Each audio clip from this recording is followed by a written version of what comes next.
പ്രിയപ്പെട്ട സുഹൃത്തുക്കളെ, ജീവിതം ഇങ്ങനെ ദിവസങ്ങൾ കഴിയുമ്പോൾ കഴിഞ്ഞു തീരാൻ മുത്തുനബി സല്ലല്ലാഹു അലൈഹി വസല്ലം തങ്ങളുടെ മദീനയെ സ്നേഹിക്കാത്തവരാരുമില്ല. പക്ഷേ ഒരു കാര്യം മനസ്സിലാകുന്നില്ല. നമ്മുടെ സ്വന്തം നാട്ടിൽ ആഴ്ചത്തോളം നടത്തി വരുന്ന സ്വലാത്ത് മജ്‌ലിസിന് ഒരുപാട് ജനങ്ങൾ കാണാറില്ല.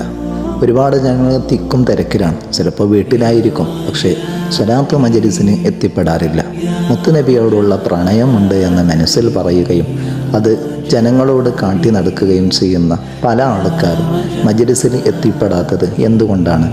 പല സ്ഥലങ്ങളിലേക്ക് ഞങ്ങൾ മജ്‌ലിസിലേക്ക് ഓടി ചെല്ലുന്നുണ്ട്. പക്ഷേ സ്വന്തം നാട്ടിൽ നടക്കുന്ന മജ്‌ലിസുകളും സ്വലാത്ത് മജ്‌ലിസുകളാവട്ടെ മറ്റേത് മജ്‌ലിസുകളാവട്ടെ സ്വന്തം നാട്ടിൽ നടക്കുമ്പോൾ അതിലേക്ക് എത്തിപ്പെടാറില്ല. ഇത് റബ്ബിൻ്റെ മുൻപിൽ ഉത്തരം ചെയ്യേണ്ടതല്ലേ? നിങ്ങളുടെ നാട്ടിൽ തന്നെ അതുപോലെ തന്നെ നമ്മുടെ നാടുകളിൽ ഇത്തരത്തിലുള്ള മജ്‌ലിസുകൾ സംഘടിപ്പിക്കുമ്പോൾ ഞങ്ങൾ എത്തിപ്പെട്ടില്ല എങ്കിൽ അള്ളാഹു നാലൊരു ചോദ്യം ചോദിക്കുമ്പോൾ റബ്ബിൻ്റെ മുമ്പിൽ എന്താണ് ഞങ്ങൾ മറുപടി പറയുക?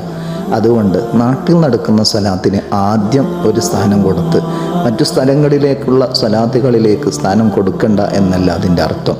എല്ലാ സ്ഥലത്തിലുള്ള മജ്‌ലിസുകളിലേക്ക് പങ്കെടുക്കണം. എന്നാലും സ്വന്തം നാട്ടിൽ നടക്കുന്ന സ്വലാത്ത് മജ്‌ലിസ്, ആഴ്ചയിൽ ഒരു പ്രാവശ്യം നടക്കുന്ന സ്വലാത്ത് മജ്‌ലിസ്, അതിനെ പുച്ഛത്തോട് കാണാതെ ഞങ്ങൾക്ക് നമ്മുടെ ജീവിതത്തിൽ ഇത് ചിലപ്പോൾ അവസാനത്തെ മജ്‌ലിസ് ആയാലോ എന്ന ഒരു ചിന്തയോടുകൂടെ ആ മജ്‌ലിസിൽ ഒന്ന് ചേർന്ന് ദുആ ചെയ്ത് പിരിയുമ്പോൾ മനസ്സിലുണ്ടാകുന്ന രാഹത്ത്, നമ്മുടെ നാട്ടിലേക്ക് വരുന്ന വലിയൊരു ബറക്കത്ത്, വരുന്ന ആഫത്തുകളിൽ നിന്ന് തടയാനുള്ള ഏറ്റവും വലിയ വഴിയാണ് നമ്മുടെ നാടുകളിൽ നടക്കുന്ന ആഴ്ചത്തോളം വരുന്ന സ്വലാത്ത് മജ്‌ലിസുകൾ, അല്ലെങ്കിൽ മാസത്തിലൊരു പ്രാവശ്യം നടക്കുന്ന സ്വലാത്ത് മജ്‌ലിസുകൾ.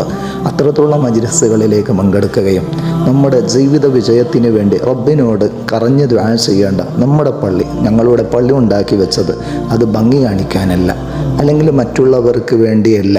ഞങ്ങൾ സ്വന്തം പള്ളികൾ ഉണ്ടാക്കി വെച്ചത് നമ്മൾ ഇബാദത്ത് ചെയ്യാൻ വേണ്ടിയാണ്. അതൊന്ന് മനസ്സിലാക്കി ഇനി ഉള്ള ജീവിതത്തിൽ ഞാൻ ഒരു സ്വലാത്ത് മിസ് ചെയ്യൂല.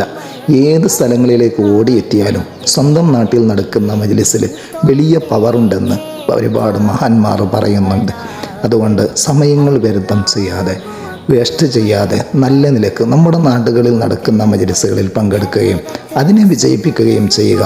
അള്ളാഹു ബറക്കത്ത് ചെയ്യട്ടെ.